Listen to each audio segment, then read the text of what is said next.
E aí, gente? Tudo beleza? Boa tarde, bom dia, boa noite. Pessoal, hoje gravaremos um vídeo sobre ditadura civil-militar, como está aí na tela. Uma aula que foi requisitada pelos meus alunos e que eu farei aqui para vocês tentar explicar como foi esse período aí conturbado e obscuro da história brasileira. Vamos lá? Bom, a introdução, é claro, é o período compreendido como o ano em que os militares estiveram no poder, né? Ocupando aí os mais altos cargos públicos, no executivo, legislativo e ali também no judiciário, tá? Esse regime aí ele vai durar do dia 1º de abril de 1964 até o dia 15 de março de 1985, né? E ele começa aí através do golpe, das movimentações das tropas em 31 de março e todo aquele contexto que o Jango estava inserido, né? O Jango foi o presidente que sofreu o golpe militar, né, que também foi patrocinado, vamos dizer assim, que foi incentivado pelas classes conservadoras e pelo empresariado brasileiro, por, digamos, essa burguesia aí do Brasil. É por isso que a gente chama a ditadura atualmente de ditadura civil-militar. Né? A gente teve uma participação aí muito expressiva de setores conservadores da sociedade brasileira. Tá bom? Esse período também está inserido no contexto da Guerra Fria, né? Onde a gente tem comunistas e capitalistas se degladiando aí no cenário geopolítico mundial. Então, o Brasil também era um país-chave na América Latina e que os Estados Unidos não queria deixar cair na mão dos comunistas, tanto que eles patrocinaram também, eles apoiaram, né, o golpe de 1964 também. Criaram até uma operação que chama Operação Brother Sun, que caso não desse certo o golpe, eles iriam intervir de forma ativa. Mas não precisou, né, fazer isso aí. Mas o embaixador estava extremamente macumunado e estava já planejando ali o golpe militar que a gente vai ver mais à frente. Tá bom? É claro que durante esse estado de exceção a gente teve aí, como se sabe, como já foi estudado, a perseguição política, a censura à imprensa, acabou aí a liberdade de livre manifestação, aí a gente teve uma repressão estatal, muitas vezes utilizando-se da tortura, que foi um marco aí desse período. Características gerais aí da ditadura, pessoal. Autoritarismo, né? Sempre que a gente lembra da ditadura militar, a gente tem que lembrar do autoritarismo, né? Que foi aí um momento realmente em que os militares impuseram a sua vontade à população, né? E reprimiram os subversivos que eles chamavam, né? As ameaças, muitas vezes comunistas. Fortalecimento do poder executivo, né? Eles fizeram também os atos institucionais, os famosos AIs, né? Eles governavam praticamente dessa maneira. A cassação de mandatos de vários políticos opositores ao regime, eleições indiretas para presidente também perdurou por toda a ditadura. Né? A gente teve um bipartidarismo também no Brasil durante esse tempo, a Arena e o MDB, que eu vou explicar mais para frente também. A censura e a perseguição e a repressão eram características gerais de todo o período. Né? Alinhamento com o bloco capitalista, é claro, os Estados Unidos apoiaram os militares, os Estados Unidos deram um aval e uma segurança para os militares fazerem o golpe, então eles se alinharam justamente com os estadunidenses. O milagre econômico também é um momento que eu vou falar mais para frente, e a gente teve um crescimento aí da dívida externa brasileira. Então vamos lá, depois que o Jango cai, né, depois que os militares realmente tiram ele do poder, é declarado vaga a presidência da República. Eles disseram que o Jango fugiu do país, né? Mas na verdade ele ainda estava no território nacional, ele ainda estava em Porto Alegre, mas eles alegaram que ele tinha fugido, e assim formou-se uma junta militar que decretou o AI-1. E o que é o AI-1, gente? O AI-1 ele estabeleceu aí realização de eleições indiretas para presidente da República. Né? A gente vai ter também o fortalecimento dos poderes do presidente, que agora podia suspender os direitos políticos por 10 anos de qualquer cidadão e declarar o estado de sítio sem autorização do Congresso, né? Isso aí já foi muito grave. E a suspensão temporária da estabilidade dos funcionários públicos. Funcionários públicos considerados subversivos, comunistas ou uma ameaça ao regime, eles teriam seus mandatos cassados, né? E sofreriam aí uma das primeiras perseguições políticas do momento. Após a publicação da I-1, teve a eleição indireta do presidente da República. E o Congresso, pressionado, é claro, não tinha muitas opções, escolheu o primeiro presidente militar, o primeiro presidente do regime militar, né, Humberto Alencar Castelo Branco. O governo do Castelo Branco, ele é marcado por ser um governo que representava a ala moderada das Forças Armadas, né? Essa ala era muito conhecida como sorbonistas. A Sorbonne é a universidade na França, e a maioria desses generais de alta patente vinham de lá, estudavam lá na França e voltavam aqui para o Brasil. Então, era uma ala moderada que, ao invés de usar a força, a violência bruta, ela usava a força política que tinha ganho com o golpe militar. Então, esse período aí foi uma limpeza geral, vamos dizer assim, né? A UNE foi declarada ilegal, a gente teve esse monte de cassação de mandatos de políticos que eram opositores ao regime e políticos de esquerda, né? O Partido Comunista, né, foi colocado completamente na clandestinidade, virou totalmente ilegal também, né? Então, a gente tem, né, essa primeira limpeza através do uso da força política. Ele aumentou também o preço dos produtos e serviços oferecidos pelas estatais, né? Começou a arrecadar mais dinheiro aí. O aumento de impostos e implantou também um arrojo salarial para praticamente todos os setores, né? A livre negociação entre patrões e empregados no setor privado, o que significou aí também uma diminuição nos salários. E no plano de ação econômica, ele tentou estabilizar a economia, retomar o crescimento econômico através de redução de gastos, né? E aí o aumento dos impostos. Esse aí foi o Marechal Castelo Branco. É nesse momento aí, gente, que a gente tem um endurecimento do regime, né? A sociedade começa a perceber que entrou realmente numa ditadura. Por mais que a própria ditadura falasse em democracia, pregasse uma democracia fajuta, a verdade é que o Brasil realmente tinha entrado numa ditadura. E isso começou a se dar com representações artísticas, por exemplo, que começaram a criticar o momento. Os Mutantes, por exemplo, que essa imagem aqui mostra bem, foi uma banda que teve músicas que criticavam, né, o momento atual e expunha através de versos o que estava acontecendo no Brasil. Tá? O Carlos Lacerda também, que foi aquele, né, rival do Getúlio Vargas, muito famoso, sofreu um atentado ali no Rio de Janeiro, não sei se vocês lembram.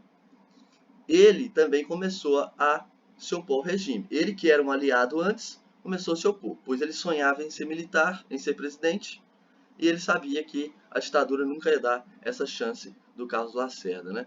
E ele também foi perdendo aí apoio, né? Foi vendo que não era o melhor caminho, vamos dizer assim, o Carlos Lacerda. E aí a gente teve também eleições diretas ainda em 1965 para prefeitos e governadores, que já se mostrou desfavorável para os militares. Isso aí já enfureceu um pouco os militares, né? Que eles queriam o poder a qualquer custo. Então, essas eleições diretas aí não foram favoráveis para eles. Como eu disse, teve um movimento musical, o regime e o governo do Castelo Branco não estavam conseguindo fazer de verdade a limpeza que os militares queriam, tá? E a ala mais radical do exército, chamada Linha Dura, né, começou a se opor aos sorbonistas e começava a ganhar mais espaço no governo. E aí veio o AI-2. Bom, as eleições para presidente agora com o AI-2 vão ficar por tempo determinado, não sabe por quanto tempo vai durar, né? É claro que a história sabe, mas no momento, ficou por tempo determinado. A gente teve um fortalecimento do poder executivo e aí sim a gente entra com o bipartidarismo no Brasil. Os outros partidos todos foram extintos e ficou somente 2 partidos. O Partido da Arena, que é o partido dos militares, né? E o partido do MDB, que é o partido dos civis que apoiam os militares e que fazem uma oposição consentida, vamos dizer assim, né? Então a gente só tem esses 2 partidos, o que elimina qualquer outra opinião divergente, qualquer outro opositor, qualquer tipo de ameaça ao poderio aí da arena dos militares. Logo depois a gente tem o AI3 e o AI4, né, que vai surgir. Como eu disse, a eleição direta não estava favorecendo os militares, eles acabaram com a eleição direta para governador e prefeito também, né? Prefeitos de municípios chamados de segurança nacional, né, de grandes cidades, cidades importantes e capitais de estado, esses prefeitos também eram por eleição indireta. E todos os governadores passaram a ser por eleição indireta também, gente. Né? Eleição indireta vocês conhecem como é que funciona. A Câmara se junta, o povo não vota, né? Quando há votação é eleição direta, e quando é assim, é quando a Câmara se junta, né, o Congresso Nacional, que vai escolher esses governadores e prefeitos. E muitas vezes a indicação do presidente também, né, vai contribuir aí para eles serem eleitos de forma indireta. No mesmo ano a gente tem o AI4, e o AI4 é simplesmente para aprovar a Constituição de 1967. Sempre digo para meus alunos, sempre que o Brasil passa por uma transformação política, né, uma mudança, assim, normalmente, né, e em grandes estados também, a gente tem uma nova Constituição, e no regime militar isso não deixou de ser diferente.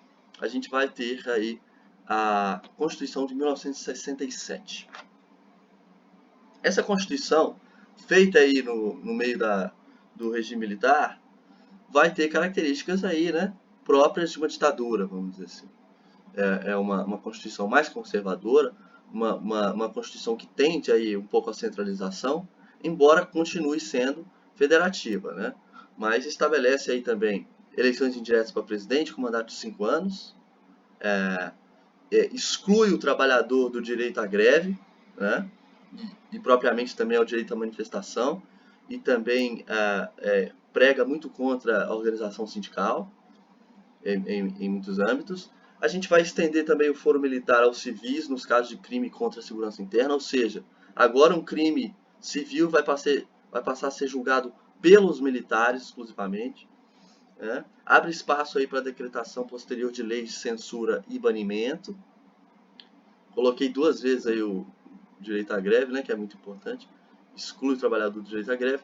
E, como curiosidade final, como mudança para ser considerada, a gente muda também o nome oficial. O Brasil, que antes se chamava Estados Unidos do Brasil, passa a se chamar, finalmente, o nome que a gente tem atualmente, República Federativa do Brasil. Logo depois, o Castelo Branco chega ao fim do seu mandato, né? E, como eu disse, a linha dura estava querendo entrar no jogo, estava querendo fazer uma limpeza ainda mais ampla do que a ala moderada estava fazendo. E aí a gente tem um representante da linha dura que chega ao poder. Marechal Arthur Costa e Silva, né, assumiu o poder, vai ficar aí de 67 a 69, e ele foi responsável aí por uma onda ainda maior de cassações de parlamentares. Ele fechou o Congresso por alguns momentos durante seu poder e decretou aí, né, as leis, e também é famoso pelo decreto do AI-5, como a gente vai ver mais para frente. Bom, o seu governo vai passar por um momento de polarização política muito grande, e as oposições vão começar a lutar pela volta pela democracia. Né? A gente vai enfrentar um momento muito instável, um momento muito de luta aí, né, no Brasil. O que acontece? A frente ampla, ela se organiza. Essa frente ampla conta com o Lacerda, né, aquele que eu falei, o JK, um ex-presidente, o Jango, que foi o presidente que sofreu o golpe, e esses caras vão, né, firmar as mãos, dar as mãos e se juntar e pregar contra o regime militar e o governo do Costa e Silva. Aí vai puxar algumas manifestações muito importantes. A passeata dos 100 mil, que aconteceu em 1968, no Rio de Janeiro, as greves muito violentas em cidades industriais, em cidades com grandes números de proletariado, né, de funcionários de fábricas, como por exemplo em Osasco e em Contagem, em Minas Gerais, com violenta opressão, Osasco em São Paulo e Contagem em Minas Gerais. E a gente vai ter os CPCs também, a criação dos Centros Populares de Cultura, que vão ser centros onde vão desenvolver música, onde vai ter sarau, e muitas vezes nesses sarais, nesses centros, a gente vai ter uma atividade intelectual que vai pregar contra a ditadura e a favor da democracia. Aqui as imagens das greves. Essa aqui é a passeata dos 100 mil, tá, gente? Isso aqui em Osasco, os trabalhadores sendo presos. Aqui em Contagem, a reunião aí dos grevistas. E essa foto famosérrima aqui, né, de uma oposição aí à ditadura, fora a ditadura. Ou seja, o Brasil estava pronto para lutar, o Brasil estava se organizando para lutar contra a ditadura e estava havendo manifestações. É claro, essas manifestações foram reprimidas muito fortemente pela polícia militar, pelo exército, né, que reprimiram aí esses trabalhadores de forma violenta. Foi realmente um caos, uma luta no meio das ruas do Brasil. E aí, depois dessa fervura, temperatura que estava o Brasil, vem o AI-5, que é realmente um dos golpes, o golpe dentro do golpe, né, que os historiadores costumam dizer, né? É o mais terrível dos atos institucionais. E o que é o AI-5? O AI-5 ele prevê que o presidente da República pode fechar o legislativo a hora que ele quiser e legislar no período de recesso.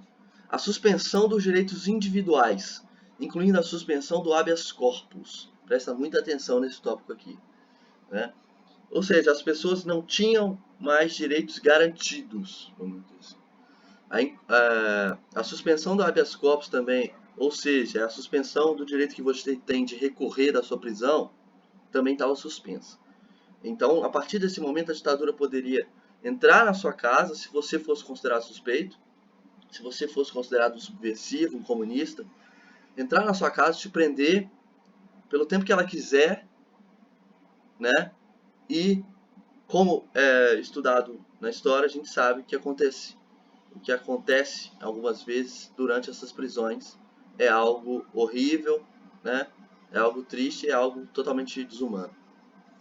Então a gente tem esse momento aí, a partir desse momento, a ditadura toma essa característica realmente de ditadura total. As pessoas perdem aí as suas liberdades completamente.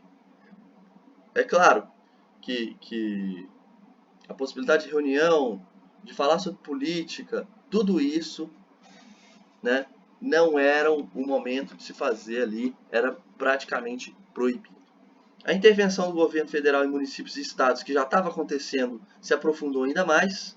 O presidente poderia decretar estado de sítio sem a permissão do Congresso, né? Estado de sítio, para quem não sabe, é quando o presidente pode inserir toque de recolher, pode colocar o exército inteiro nas ruas, pode usar tudo o que tem contra a própria população, né? Que é um estado praticamente de guerra, um estado de sítio. O AI-5 só seria revogado 11 anos depois, e esse ato, como eu disse, mergulhou o Brasil na ditadura total, fez com que diversas pessoas fossem presas, capturadas, torturadas e mortas. A partir disso, a ironia do destino quis que depois que o Costa e Silva decretou o AI-5, ele sofreu um derrame cerebral, né? Uma ironia do destino aí, ou então uma justiça quase divina. Mas enfim, né? O seu vice, o Pedro Aleixo, era um civil. Os militares não queriam que um civil tomasse posse nesse momento, vamos dizer assim. Então a junta militar escolheu um novo presidente. O novo presidente é o Emílio Garrastazu Médici. Foto dele aqui à sua direita. Né? Governou o país com extrema violência. Foi um dos piores, se não o pior presidente durante toda a ditadura. Né? Com ele, o número de repressão e torturas, aí com o AI-5 também em vigor, ele pôde implementar uma forte repressão, um combate intenso às guerrilhas urbanas e rurais. E instituiu, né, não é que ele criou, mas ele instituiu aí os órgãos de informação. Que órgãos são esses, gente? A gente tem o DOPS, a gente tem o DOI-CODE, né, que as siglas estão aqui, o DOPS, um dos mais importantes.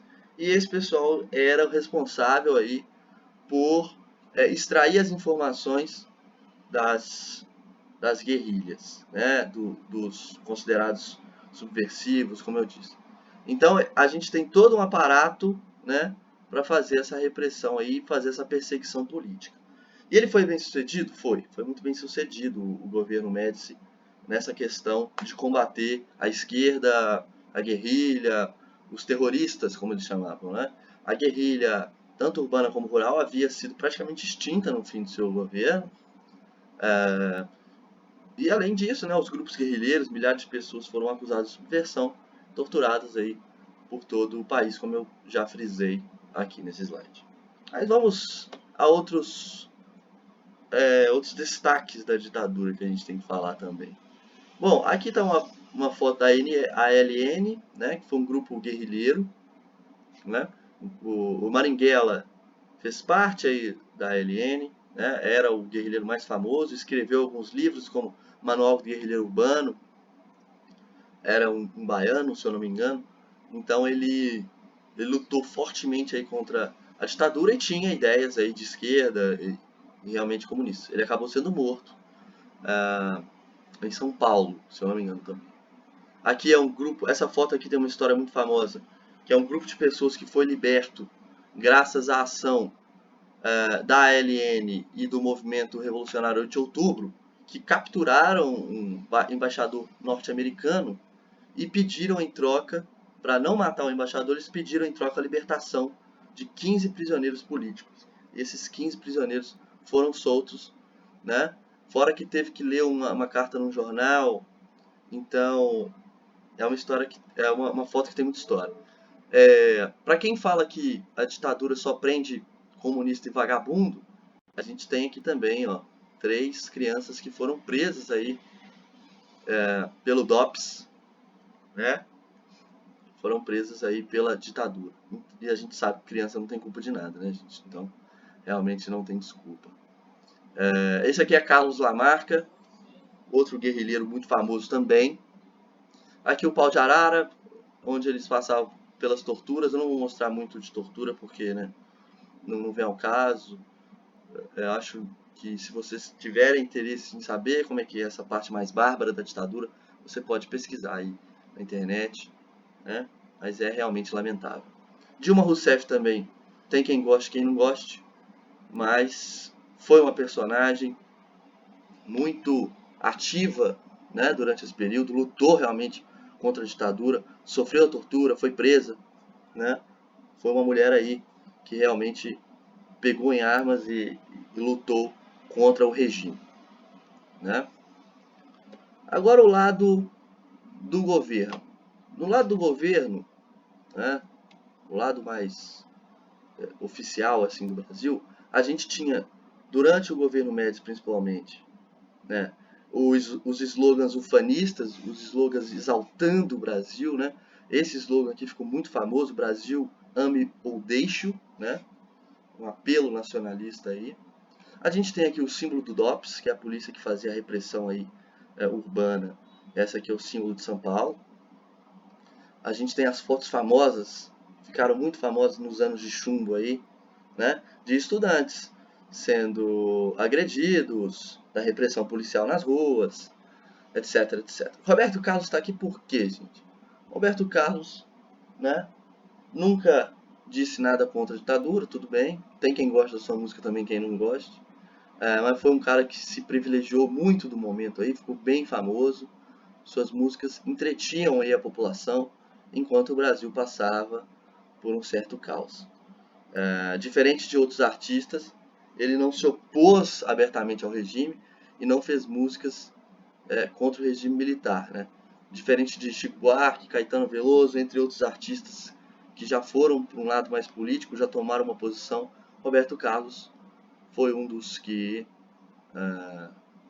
ficou ali, vamos dizer, em cima do muro, ou talvez até mais do muro de cá. O Pelé também, a seleção brasileira, foi um símbolo muito importante. Não tem nada contra o futebol, adoro futebol. Inclusive, essa Copa aqui foi uma das mais famosas do Brasil, jogou muito. Mas realmente é uma política de pão e circo, né? Onde a população ficou maravilhada com a seleção e meio que esqueceu, vamos dizer assim, do momento político em que vivia. Era um entretenimento aí muito bom, né? Para dizer também, ó, a ditadura tá dando certo, tá tudo bem, a gente tá ganhando a Copa e tal. E a Copa do Mundo de 70 foi a mais famosa e, vamos dizer assim, estava no auge aí da ditadura militar. Rede Globo tá aqui também porque apoiou a ditadura militar abertamente, né? É claro que depois que a censura foi instituída não tiveram nem chance, mas antes de ser instituída também a censura, a Rede Globo já apoiava a ditadura militar, o jornal O Globo também apoiava a ditadura militar, né? A Rede Globo de televisão ainda não, porque ainda não tinha sido criado. Mas o Roberto Marinho é um cara que apoiou muito e ganhou muito dinheiro durante o período da ditadura. Aí a Rede Globo foi privilegiada sim. Então por isso que está aqui no slide. Vamos passar? A gente teve também um milagre econômico. Durante a Copa de 70, né, os slogans ufanistas, existiu um imaginário de que tudo ia bem e o Brasil realmente começou a crescer o PIB em números elevados. A economia cresceu em ritmo bastante acelerado, né? O ingresso maciço de capital estrangeiro fez com que o Brasil fizesse grandes obras também, criasse grandes estatais durante esse período, né? A estratégia era os setores estratégicos, como água, energia, né, o transporte público, isso era feito pelas empresas estatais e isso fazia a base para que as empresas multinacionais se instalassem aqui no nosso país. Então, isso gerou uma classe média pulsante, vamos dizer assim, né? O Brasil começou a ter um crescimento elevado e acreditou-se até que seria aí uma grande potência desenvolvida no futuro. Então a gente tem aí a Infraero, que foi criada durante esse período, Dataprev, a gente teve o Mobral para tentar diminuir o analfabetismo, o INCA, Telebrás, a usina hidrelétrica de Itaipu começou suas construções durante o período Médici, é a maior usina hidrelétrica que o Brasil tem, né? Então, realmente, no quesito econômico, o Brasil ia crescendo de forma acelerada. Tá? Logo depois a gente tem o governo Geisel e a situação começa a piorar um pouco. Né? Acaba o período do Médici, vem Geisel, a crise do petróleo, né? O aumento do petróleo pelos países produtores e começa assim a ter fim o milagre econômico. Então o milagre econômico ele é passageiro. O Brasil realmente cresceu muito durante o milagre econômico, mas é passageiro, são anos são ilusórios. O que vai acontecer agora em diante é o que mostra realmente como que o governo militar vai deixar o Brasil economicamente falando. E a gente vai explicar aqui agora. Gente, o Geisel viu que ia dar merda. Vamos dizer assim, desculpa a palavra, mas ele viu que realmente os militares já estava na hora, vamos dizer assim, estava chegando a hora dos militares voltarem para os quartéis. Então ele tem um projeto de realizar uma abertura política lenta, gradual, muito lenta, gradual e segura. Essa é a frase dele, é essa frase que impacta o governo Geisel. Ele vai fazer uma abertura política lenta, gradual e segura. Então isso é importante a gente saber. Tá? Então ele começa a fazer um desmonte tímido do aparelho repressivo, ele faz uma campanha pro álcool porque o petróleo está caro, então começa a surgir carros só de álcool. Não sei se vocês têm algum pai ou tio seu que já teve um carro assim que só pegava álcool, né? E ele é por causa dessa campanha aqui pro álcool. Nesse momento também que surgiu o acordo nuclear Brasil-Alemanha, onde a gente tem aí as usinas nucleares que vão ser construídas no Brasil, que é Angra 1, Angra 2, né?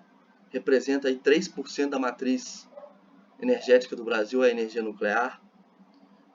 A gente tem um pacote de abril, que aí é um passo para trás na abertura política, né? A gente vai ter aí os senadores biônicos, que vão ser senadores indicados pelos militares, né? Mas fora isso, começam as votações para anistia. E essa anistia é muito importante, gente. Essa anistia não vai perdoar só os comunistas e os presos políticos que estão na prisão, sofrendo qualquer tipo de repressão, não. Essa anistia é um perdão geral, vai perdoar todos os militares, todos os torturadores, todos os perseguidores políticos, tudo que aconteceu na ditadura vai ficar na ditadura, digamos assim. Então, iniciam-se a votação para isso. E o fim do AI-5 finalmente acontece em 1979. Né? Alguns membros da linha dura estavam muito descontentes e não queriam entregar o poder jamais, né? E estavam descontentes aí com a abertura política. Vão tentar um golpe, mas vão fracassar. Nesse momento que a ditadura começa a abrir um pouco, a gente começa a já ter críticas e a imagem da ditadura começa a se desgastar bastante. Essa aqui é a imagem do jornalista Vladimir Herzog, foi morto dentro do ICOD, circulou o Brasil inteiro essa imagem, e isso fez com que começassem alguns protestos, começassem algumas reclamações com o regime, né? O Manuel Fiel Filho também foi um operário metalúrgico brasileiro que foi morto dentro do boicote.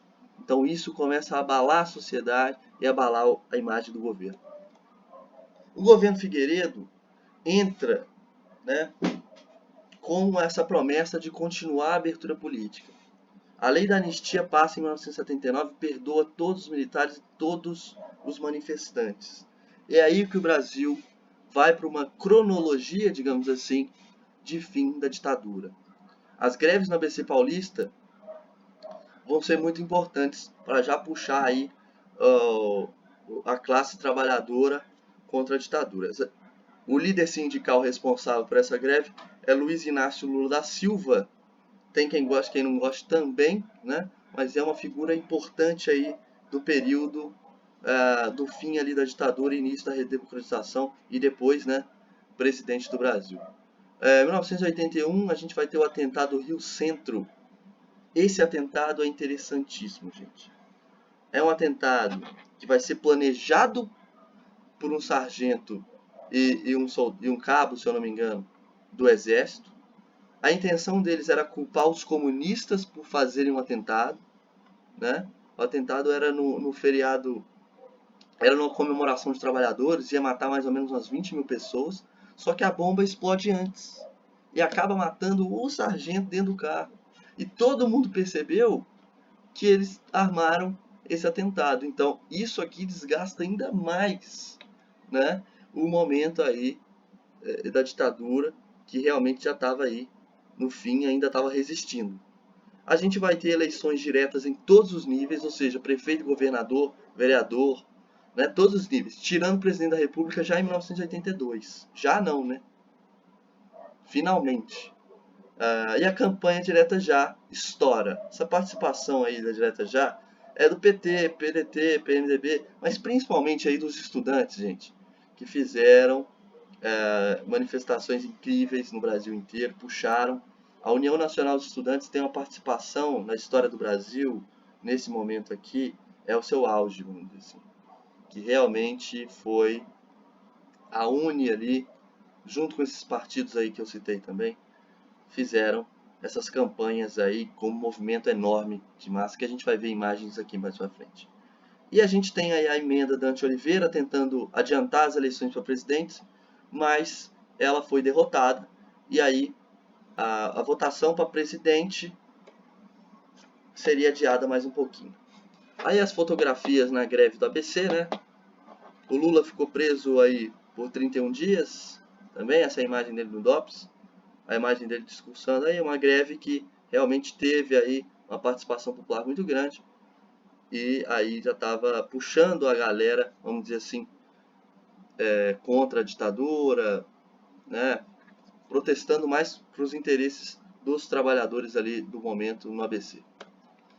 Alguns líderes e personalidades que foram contra a ditadura nesse momento, importante citar, né? O Eduardo Suplicy, a Beth Carvalho, o Chico Buarque, o Milton Nascimento, que fizeram músicas também durante o regime contra a ditadura, né? São versos que passavam pela censura, que eles não conseguiam identificar o que tinha de mal ali. O Caetano Veloso também não está aqui, mas é importante. O Tancredo Neves, né? Foi o líder ali que puxou também a direta já.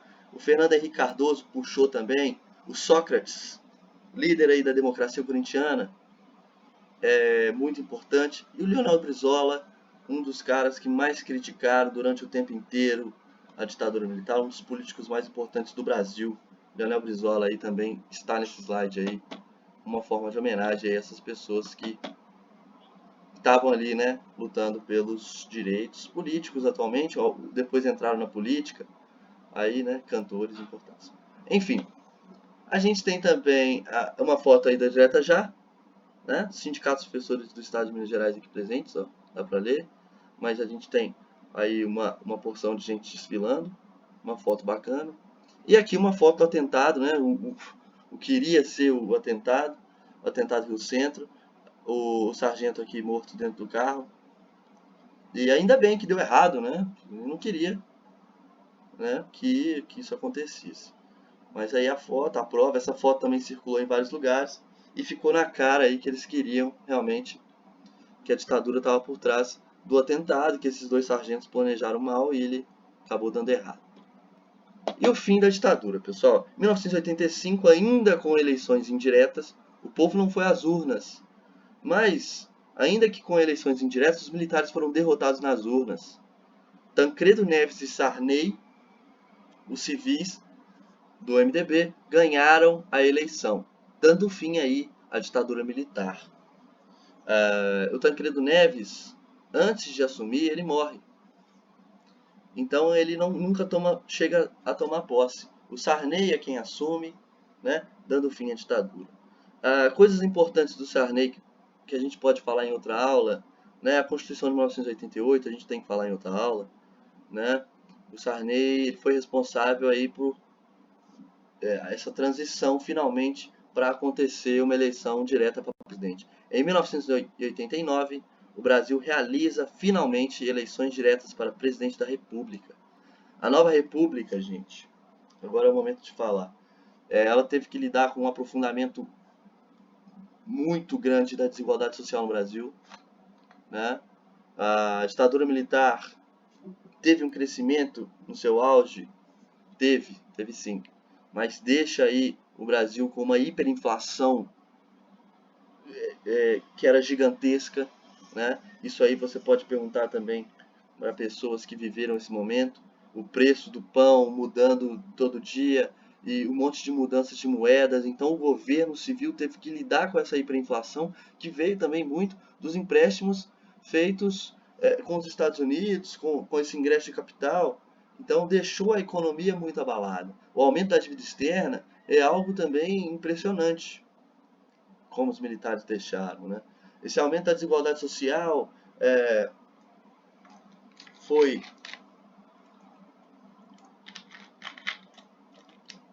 triste. A própria educação brasileira não teve um olhar mais aprofundado, fora que a ditadura, né, prenderam mais de 50 mil pessoas, 20 mil pessoas foram torturadas nesse momento, 457 pessoas morreram ou estão totalmente desaparecidas, né, nunca foram achadas, devido à ação dos militares no período. 8 mil índios foram mortos durante esse período. Então, é um momento de desrespeito dos direitos indígenas que realmente não interessavam a ditadura. A ditadura não via o índio como merecedor, né, de suas terras, então não tinha interesse nenhum em cuidar da floresta também. Então é um momento que a gente for pegar aí toda a ditadura, é um momento obscuro e como eu tentei explicar aqui, passo a passo como foi esse período, durou 21 anos da nossa história. Tá ok? Bom, a aula é essa. Eu tenho mais esse slide aqui para falar, que é importante citar, né? Quando a Dilma foi presidente, instituiu-se aí a Comissão Nacional da Verdade, que mexeu aí, revirou o passado da ditadura, vamos dizer assim, né? Essa Comissão da Verdade foi responsável pela criação de um relatório que está em domínio público. Quem tem interesse em ver o relatório, ele está disponível aí no site, é só pesquisar no Google. E é claro que foi instituído pelo governo, né, para investigar as graves violações de direitos humanos ocorridas principalmente durante o período militar. Tá? Os 7 membros dessa comissão foram nomeados pela presidente do Brasil na época, que era a Dilma, e teve também consultores e pesquisadores. Né? O Exército finalmente reconheceu a prática da tortura durante a ditadura. Alguns agentes de repressão, ainda vivos, né? Os que já morreram não tem como, mas os ainda vivos foram julgados e alguns foram condenados por seus crimes durante a ditadura e por seus crimes contra a humanidade. O famoso coronel do Exército Carlos Alberto Brilhante Ustra, aos 80 anos, foi condenado aí pelos seus crimes contra a humanidade. Por fim, mas não menos importante, eu deixo aqui alguns livros que eu usei para fazer esse slide, alguns filmes que eu considero muito bons. O que é isso, companheiro? Batismo de Sangue e O Ano que Meus Pais Saíram de Férias são filmes excelentes para ilustrar aí a ditadura civil-militar no Brasil. Alguns documentários também que eu recebi indicações e que eu estou indicando agora para vocês, que é o Cidadão Boysen, Em Busca da Verdade, que foi produzido pela Comissão Nacional da Verdade, e O Dia que Durou 21 Anos. São comentários muito bons. Tá, gente? No mais é isso. Valeu, obrigado e até a próxima.